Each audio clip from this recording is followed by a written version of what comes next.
안녕하세요. 김중갑의 경제부동산입니다. 구독, 좋아요 부탁드립니다. 1, 2, 3기 신도시가 큰일이 터졌습니다. 물량 폭탄과 집값 급락이 동시에 폭발하면서 집값이 완전 뒤집어진 것입니다. 국내의 집값이 크게 떨어지고 매수 심리마저 최악으로 치닫고 있어서 상당 기간 부동산 하락기가 이어질 것으로 보입니다. 그렇지만 최근 주가 등 위험자산이 회복되고 정부가 규제 완화로 집값 하락을 방어한다는 소식도 들리고 있어서 무작정 대폭락을 기다려서는 안 됩니다. 그렇다면 어떻게 해야 할까요? 유료 상담은 010-3999-8808 제가 직접 상담해 드립니다. 전화 주십시오. 1, 2, 3기 신도시 큰일 터졌다. 중개소마다 집값 뒤집혔다. 이제 그렇게 잘 항해하던 부동산호가 타이타닉처럼 이렇게 물속에 푹 빠졌습니다. 지금이라도 이렇게 살아나는 사람들이 이제 나와야겠죠? 자, 1기, 2기, 3기 신도시 어떤 문제가 있을까요? 자, 하나같이 공급 폭탄, 집값 폭락입니다. 자, 치솟는 금리에 얼어붙은 수요. 정부 250만 플러스 알파 괜찮을까? 보시면 자, 1기 신도시 때 미분양 났었어요. 이게 91년부터.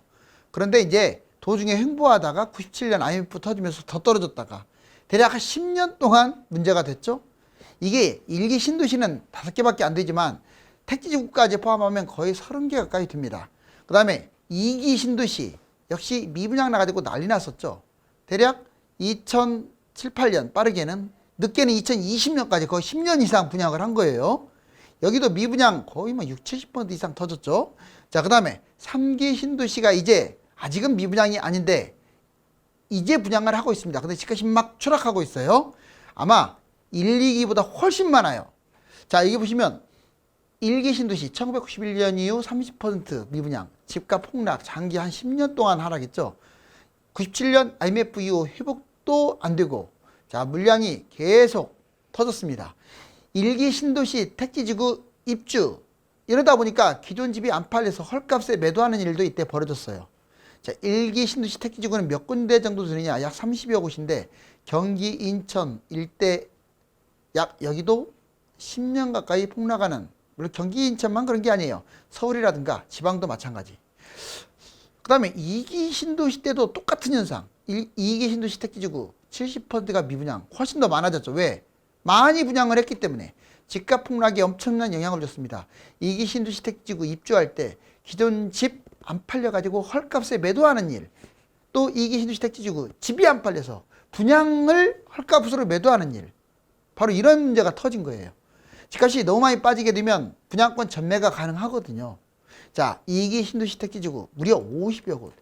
특히 경기, 인천이 10년 동안 올라가지 않은 거 여러분들 다 기억하시잖아요. 물론 막판에 너무 많이 뛰었기 때문에 이 10년 동안 떨어지거나 정체 양지 표가 안 나는 거예요.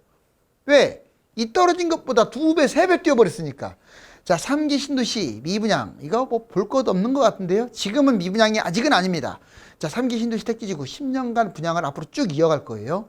공급 폭탄이 지속될 가능성이 높습니다. 이미 이게 확정됐기 때문에 안 할 수 없어요. 분양을.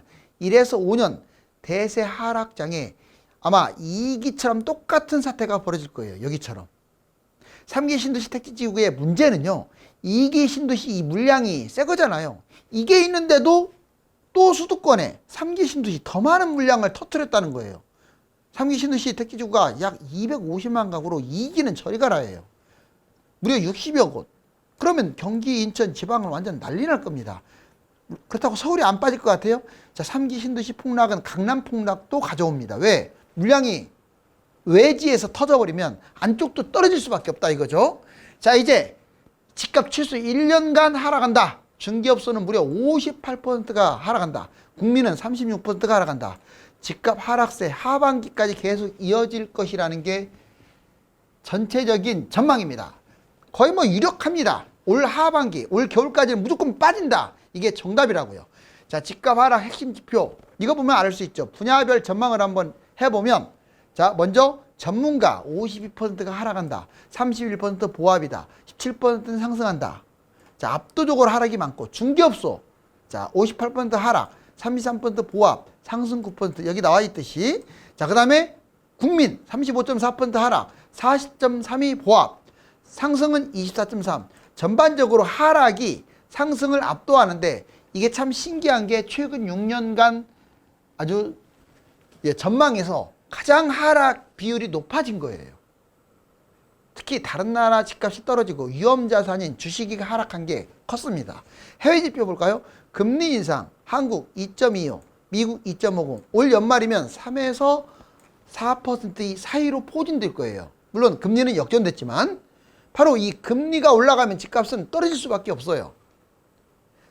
이번에 한국은행이 그 지표도 내놨잖아요. 주식, 가상화폐, 위험자산이 이미 고점 대비 30에서 60% 떨어졌습니다. 다음은 부동산 차례고 이미 떨어지고 있어요. 특히 외국, 해외, 캐나다, 호주, 유럽 집값이 급락하고 있다는 거. 중국은 1년이나 폭락했고 미국은 이제 막 추락하기 시작했습니다. 국내 지표 볼까요? 매수 심리가 악화돼서 거래량이라든가 매물은 늘어나고 있고 매매 수급 지수는 떨어지고 있고 그리고 실거래 하락이 확대되고 있어요. 서울, 수도권, 지방 할 것 없이 지금은 이제 올라가는 곳이 없습니다. 자, 주요 지표 하락, 경매, 선도아파트, 증여 이런 것들이 다 하락장의 모습을 보여주고 있어요. 불과 얼마 전만 해도 뭐 전라북도, 전라남도 그다음에 경상도 일부, 강원도, 제주도 이런 데는 폭등했었잖아요. 지금은 다 마이너스라고요. 아주 심각하죠? 하락 매입 세 가지 형태. 자, 이거 아주 중요해요. 여러분들이 하락만 외칠 게 아니라 자, 하락을 기다리는 이유 중에 하나도 나의 자산을 지키고 부풀리기 위해서 그러는 거 아니나요? 그렇다면 여러분들 똑같은 하락장에 3억을 투자했을 때 누구는 많이 벌고 누구는 못 벌고 이거 돈을 벌라는 것은 여러분들이 투기를 해서 뭐 엄청난 자산을 끌어모아라 이 차원이 아니에요. 여러분들이 이걸 안 하게 되면요. 부자들이 이걸로 다 떼돈 번다고요. 그것도 한 채가 아니라 여러 개로. 다른 사람 이름까지 막 끌어들여 가지고. 부자들은 별짓 다 합니다. 잡히지도 않아요, 그게. 그럼 여러분들도 뒤쳐져서는 안 될 거 아니에요. 특히 제 방송을 보는 분들. 여기 보세요. 같은 3억에 갭 투자하는 사람, 분양 관련된 투자를 하는 사람, 그 다음에 거주만 하는 사람 비교해 드릴게요.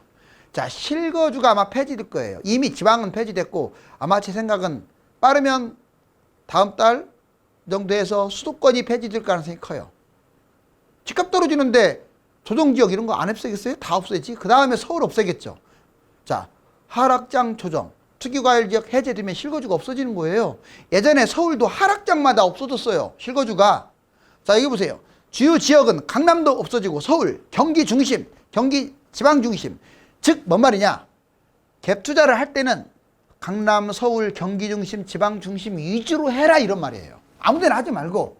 그 다음에 수익률 놀랍습니다. 일단 15억 아파트가 8억으로 떨어졌다. 이 정도 떨어져요. 얼마든지. 15억이 지금 현재 12, 3억에도 잘 안 팔리는 것 같아요. 이미 20% 가까이 떨어져서 안 팔립니다. 8억으로 떨어지는 것은 이제 1년 정도의 시간만 지나면 내려갈 거예요. 그런데 우상향, 막 우상향 한다고 저한테 막 그 댓글에 악플 달고 있는데 우상향 하는 건 맞아요. 우상향 안 하면 제 거 방송도 보지 마세요. 왜 봅니까? 아니, 본인은 계속 가난하게 살 거면서 왜 이거 보는 거예요? 뭔가 좀 나아지기 위해서 보는 거 아닙니까? 자, 15억이 8억, 8억은 22억. 결국은 이렇게 올라갑니다. 모든 곳이 우상향한다는 게 아니에요. 주로 이게 주요 지역이 그렇다는 거지. 자, 이제 3억 갭 투자로 얼마를 차이 거느냐. 자, 8억에 샀다고 봐봐요. 15억을 8억에 샀어. 그러면 15억 회복하고 22억으로 가니까 8억, 22억, 14억이나 올라갑니다. 자, 분양 관련도 많이 먹습니다. 자, 전매가 축소돼요. 뭔 말이냐. 자, 특급 지역, 지금 3기 신도시 경쟁률 센데 이대로 6개월, 1년 빠져버리면요. 전매 제한이 6개월이나 1년으로 확 줄어버린다고요.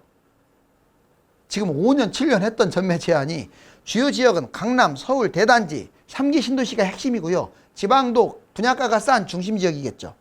자, 수익률을 볼까요? 똑같이 이제 8억. 자, 8억 분양입니다. 그러면 얘는 16억으로 뛸 거예요. 물론 못 갈 때 좀 내려갈 때는 분양가에서 놀거나 분양가 밑으로 빠질 수도 있고 피 조금 붙거나 그러던 게 16억 두 따블은 갑니다. 결국 3억 분양으로 16억까지 갔으니까 8억 차익을 가져오네요. 자, 드리고 싶은 말씀은 3기 신도시 괜찮은 곳이나 서울 웬만한 곳들은 8억 정도까지 시세 차익을 가져옵니다. 하지만 이것도 같은 3억 투자한 14억 갭 투자에 비교도 안 되죠. 그래서 이게 낫다 이거예요. 자, 이번엔 세 번째 거주. 자, 실거주로 매입하는 분들, 지역별 거주 목적 매입, 주요 지역에서 살고 싶은 지역에 그냥 사는 거죠.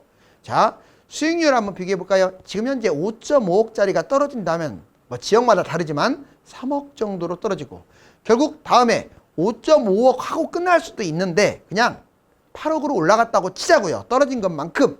그러면 이 사람은 3억으로 거주했어요. 결국 3억에 잡았다. 3억 거주해가지고. 그럼 결국 3억이고 8억 됐으니까 5억 차익. 제가 이걸 왜 말씀드리냐면, 단순하게 거주하는 사람들, 자기 지역에서만 거주하는 사람들은 최대 5억 아니면 2, 3억 이거밖에 못 먹어요. 아파트를 투자했는데도. 분양관리는 8억까지 먹을 수 있고요. 갭 투자는 14억까지. 자, 어떻습니까? 게임이 안 되죠. 자, 부동산 폭락 전문가 4인방 최대 50%까지 뚝 떨어질 수가 있다. 내년 중순 전에 팔아라. 자, 김기원 대표, 김영희 교수, 이현철 소장, 김경민 교수, 비교적 빅데이터를 좀 중요시 여기는 분들이죠. 집값 거품, 먼저 김기원 대표, 집값 거품 GDP 대비, 통화량 대비, 거래량 대비, 전세가율 대비해서 너무 비싸다, 집값이. 그건 맞아요. 지금 비싸도 그냥 비싼 게 아니에요. 너무 많이 뛰었어요. 자, 2027년에서 2028년까지, 그러니까 지금부터 하락하고 있으니까 최대 약 6, 7년간 50% 대세 하락을 가져올 수가 있다. 하락장 가격이 많이 오른 강남이나 서울이 더 떨어진다. 비율이 더 떨어진다는 게 아니라 금액이 더 떨어진다 이 말이에요. 여기는 안 떨어진다. 그 사람들은 다 바보 천치입니다. 과거 사례를 무시하지 마세요. 40년 데이터. 이 사람도 이렇게 말하고 있잖아요. 이 대표도. 자, 김영희 교수, 집값 30에서 40% 거품, 4에서 5년 하강기. 일본처럼 장기 침체가 올 수도 있다. 인구 감소, 성장률이 너무 닮은 꼴이다. 그렇지만 제 입장에서는 경제 성장이 일본만 못하지 않아요. 그리고 우리나라는 일본하고 비교가 되지 않을 정도로, 일본은 아날로그 국가, 우리나라는 디지털 국가예요. 그리고 우리나라는 미래 먹거리도 많습니다. 그래서 절대 일본 같은 후진국하고 비교할 건덕지는 안 돼요. 정부의 규제 완화, 부양책. 즉, 지금은 가만히 있는 게 좋다. 정부가 부양책을 미리 섣불리 하게 되면 집값이 정상적으로 내려가야 하는데 또 반등할 수도 있다, 이런 뜻이죠. 이현철 소장, 2027년까지 대사락기, 2030년부터 반등한다. 그러면 거의 김기현 대표나 이현철 소장은 비슷하네요. 저도 제가 그러잖아요. 2002년이 떨어질지 뭐 5년이 떨어질지는 모르겠지만 22년부터 길게는 한 5, 6년까지 하락장으로 봅니다. 미분양 증가 추세. 매수자 우위 시장이 지금 돼가지고 하락 확대. 실질적으로 이 사람들은 진작부터 이 말을 했는데 다 예측이 맞아 떨어지고 있어요. 부동산 사이클이 중요하다고 말하고 있고, 분양가 인상. 이 분양가 인상이 문제가 됐다는 거죠. 이걸로 인해서 지방부터 미분양이 급증할 것이다. 김경민 교수, 2년 하락을 예상하고 올해 20% 정도 떨어질 것이다. 내년은 더 떨어진다. 급격한 금리 인상, 이게 문제였고요. 분양 공급이 지금 넘쳐나죠. 3기 신도시 기점으로. 집값 하락이 확대될 것이고, 서울은 위험하다. 거품이 심한 강남, 노도성, 꼬마 빌딩, 이런 것들이 상승장에는 많이 뛰지만 하락장에는 위험하다. 자, 교수들마다 공통점이 있죠. 이제 화폐 가치가 금값이 되었다. 지금 뭔가를 막 못 잡아서 벌벌벌벌. 여러분들 홈쇼핑 보는 사람들 물건 보셔서 안 달라져. 그런 사람들은 절대 부자 될 수가 없어요.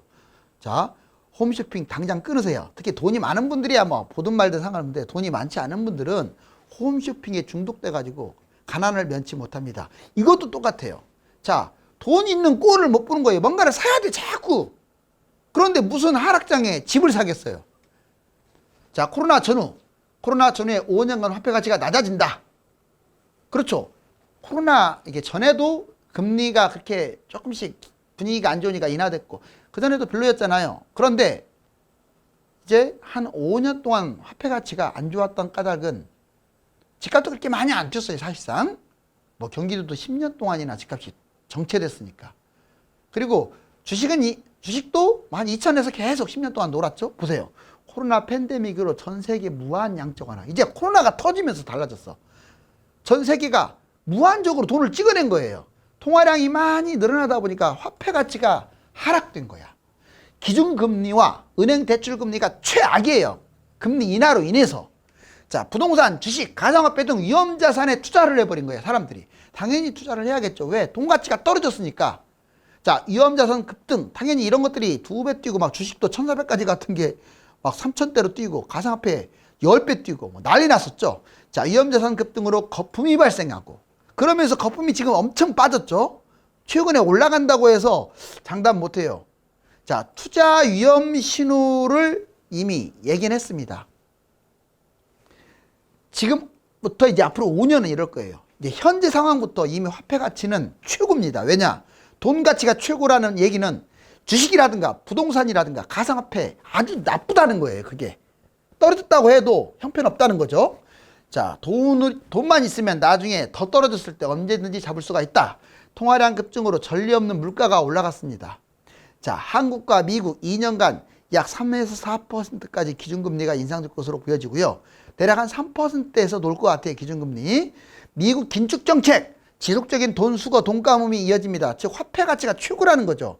물론 달러와 우리나라 돈을 비교하면 달러가 가치가 계속 올라가겠죠. 하지만 우리나라 돈이 이미 1달러당 1,300원대 진입을 했기 때문에 여기서 왔다 갔다 하기 때문에 우리나라 가치가 달러보다 이제 훨씬 나빠진 것도 아니에요. 이제는 잘못 사게 되면 달러가 또 떨어질 수도 있어요.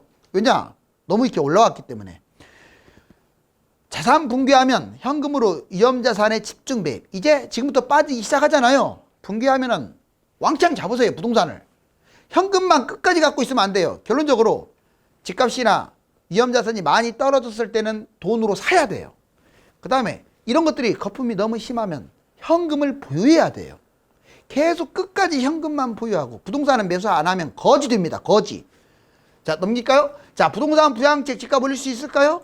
이제 민간임대 사업까지 활성화하고 정부가 일단 부양책을 하나씩 쓰고 있어요. 먼저 대규모 규제 완화, 재건축 규제 완화, 8월 초과이익 환수제 이거 완화하고 용적률이라든가 층고 완화하고 있죠.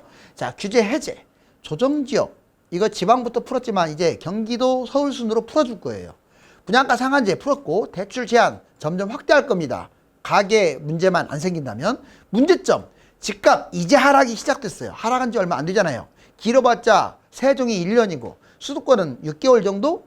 자, 집값 상승 정책을 지금 펴고 있다는 게 조금 그렇긴 한데 아무튼 집값이 지나치게 경착륙 되는 것을 막기 위해서 대규모 규제 완화를 먼저 시행할 수도 있다. 그 다음에 다주택 혜택, 양도세 중과 유예, 매물 증가로 집값이 안정되고 그렇죠. 지금은 다주택 양도세 중과는 잘한 거예요. 매물이 늘어났으니까. 종부세 사실상 폐지, 이건 잘못된 거예요. 주택수보다 금액으로만, 주택수 100채, 1000채 이거보다 금액이 더 중요하다. 이건 틀린 말입니다. 자, 금액과 주택수를 다 봐야 돼요. 그러면 서민주택을 100개, 200개 싹쓸이 하라고요? 제 말 맞잖아요. 자, 당연히 종부세라는 것은 주택수도 따져야 돼요. 투기꾼들이 서민주택 갖고 장난 못 치게. 그런데 이걸 폐지한대요. 이건 진짜 잘못된 거예요. 자, 문제점, 부자 감세. 부자들 서민주택으로 투기하라고 지금 하는 건데 어찌됐거나 이건 좀 아닌 것 같아. 자, 주택임대 사업 부활도 이거 조금 빠르죠. 시기상조. 민간임대 사업 활성화. 옛날에 문재인 정부가 주택임대 사업을 하는 바람에 그 한 방으로 집값이 폭등한 거예요. 본인들 잘못 아니라고 잡아떼는데 그거 다 거짓말입니다. 우리나라가 다른 나라보다 더 뛰었잖아요. 그거의 가장 큰 원흉은 주택임대 사업자 아파트가 들어갔다는 거예요. 아파트를 1000채씩 매수해가지고 수백 채씩 매수해갖고 떼돈 벌었잖아요. 자, 민간임대 혜택, 세제 혜택, 임대차 안정화. 즉 이걸 또 부활하겠다는 거네요. 하면 안 돼요. 이거. 하락장애나 한번 생각해 봐야죠. 아직은 그렇게까지 안 떨어졌잖아요. 문제점, 이거 역시 다주택자들한테 혜택을 주는 거잖아요. 무주택 증가, 집값 급등. 자, 제가 지금 전 정권, 현 정권을 싸그리 비판하면서 주택임대 사업자 이거 하면 안 된다라고 지금 말했는데, 근데 만약에 이제 너무 많이 빠졌다 집값이 그러면 살려야죠. 그때는 부활해도 상관없죠. 자, 이제 서울 한번 봅시다. 서울이 이게 이 앞부분이 노무현 정부 때예요. 2010년까지 대충 올라갔죠. 그리고 11년부터 이렇게 서울이 대략 한 18년까지 빠졌네요. 이렇게. 그리고 한 19년, 18년부터 이렇게 여기까지 폭등. 그러다 이제 모습은 어떠겠어요? 이 모습이 같으니까. 이제 이렇게 떨어지고 있겠죠. 이렇게. 너무 닮았지 않아요? 자, 근데 경기도 보세요. 경기도도 쌍둥이죠. 그렇지만 다른 점이 있다면 경기도는 이 하락 기간이 길어. 거의 20년까지도 집값이 안 올라갔어요. 얘는 이렇게 좀 빨랐죠. 자, 그러다가 최근에 이게 조금 뛴 걸로 나왔는데 이렇게 뛰었어요. 이렇게. 알았어요? 그래야 이때 빠진 금액에 2배 뛰었으니까 이게 지금 2배 뛴 것으로는 안 보이잖아요. 자, 어찌됐거나 그런 다음에 폭락할 겁니다. 자, 부산 한번 볼래요? 부산은 좀 달라요. 옛날에 잠깐 2010년 이렇게 올랐다가 좀 떨어졌다가 또 올랐다가 떨어졌다가 자꾸 반복하는데 결론적으로는 수도권보다는 덜 빠졌어요. 그래서 부산 집값이 너무 많이 뛰었기 때문에 망할 가능성이 커요. 지방이. 서울이 비싸다? 서울은 애초에 비쌌어요. 2000년대도 비쌌어요. 근데 부산은 막말로 2010년까지도 집값 형편없었어요. 그때를 비교해야죠. 2000년부터. 비교하면 부산이 서울보다 거품이 훨씬 심하다고요. 대구도 마찬가지, 광주도 마찬가지, 대전도 마찬가지. 단순하게 집값 가치만 보시지 말라고요. 자, 그렇기 때문에 위험하다는 말을 하는 거예요. 지방이. 인구도 감소되고. 대구 보세요.